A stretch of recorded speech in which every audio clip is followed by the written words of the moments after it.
what goes into your selection process in picking these roles, whether they're more big budget or smaller budget projects? Well, it's basically about the story.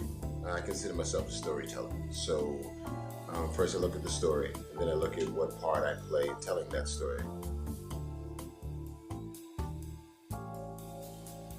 There's been some alleged shade thrown your way from your former co-star, Nene Leakes, about whether or not the ratings have been as high or what the status of the ratings. Oh my God, what is the ratings on her show?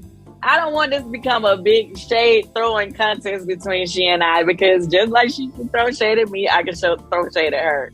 But my whole thing is like, I do not understand why she does that. Back when she did have a show, me and her wouldn't even be on the same page, and I still be posting telling people to watch her show.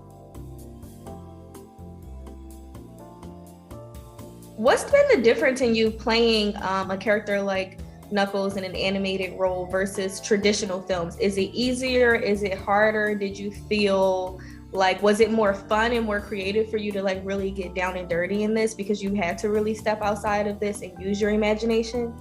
Yeah, the process, as an actor is not too dissimilar. You step in, you try and build this character into life, right? But you do get a lot more freedom as a voice actor because no one can see your face. You can be as big as you want, but that comes across in the animation, or you can be as small as you like. Speaking of being a CEO, you came in at a time when the NBA league was considered like bottom of the barrel. There was racism. The Lakers weren't necessarily at the top of their game, but you being Magic, you were instrumental in revitalizing, the league and making it what it is today. So how does it feel to be a part of that transition and seeing where players are now in terms of how they're paid, endorsements, respectability, and now being part owners as well? Yeah, Brenda, I think that's a great question, a great point that you're bringing up. Guys are able to do things that they couldn't do before. And I'm so proud of these men who have took their brand and took their platform and used it in the right way, right? Too many, she knows too much about me that she know how to break me down when we argue. I think that's the part I hate. And that's why I needed therapy, to tell them to tell her to stop cutting too far. So you went to therapy for the therapist to tell her what to do? Yeah. Okay, got you. Thanks for your honesty. I really appreciate it.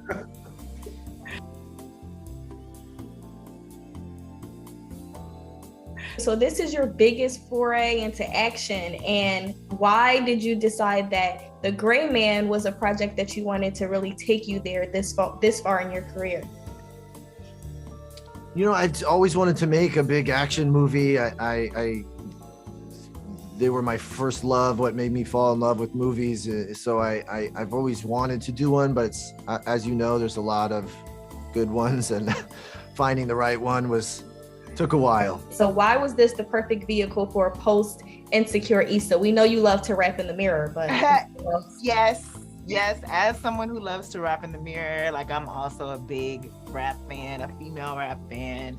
And this idea kind of came about, it was related to Insecure in that version in a way, but it was also like very much as a fan watching this time of female rappers. Obviously, we love you guys as Tia and Tamara, as a pair. It's beautiful to see. But you guys are such, dynamic individuals outside of sistership. And that was one of the things that you guys really struggled with being on the reality show together. But how have you gone about intentionally creating an identity for yourself outside of your twin? That's a very, very good question, because I think, of course, a lot of twins kind of deal with trying to find their individuality, but also I think just families in general, you know what I mean? Whether you're sisters or, brothers or whatever, it's really important for family dynamics, of course, to bond, together, and to share experiences, and to share likes and dislikes and all of that. But it's also really important for you to grow individually. Now, as a Philly native, like myself. How Come impactful do you feel this version of the series has been, in addition to the legacy of the Fresh Prince of Bel-Air, and to see a local playing in this iconic role? Yeah. I mean, I mean, I wish I was alive when the original came out, because I wish know that you were alive.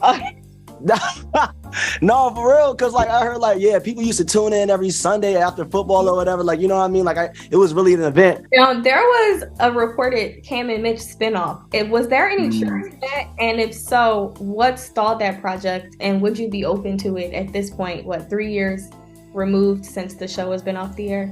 Right. There was some truth to it, and there was a really wonderful script that was written. And I'm not an executive at ABC or I'm not an executive anywhere. Now, I love that the film is kind of divided or centers on 3 parts of Bob's journey. Obviously, the peace concert and the unfortunate shooting of him and Rita, the creation of the Exodus album, and Bob and Rita's love story. How would you say that these 3 factors really showcase and add to, it educates at least, Bob and Rita's legacy? Well, I'd like to think that with what we managed to get into the movie, those different points gave, I guess, an overview of what they had to experience and triumph through in order to remain who they are. I think that's quite hard to do, coming from the streets of Jamaica, making something of themselves, staying very authentic to what they are rooted in.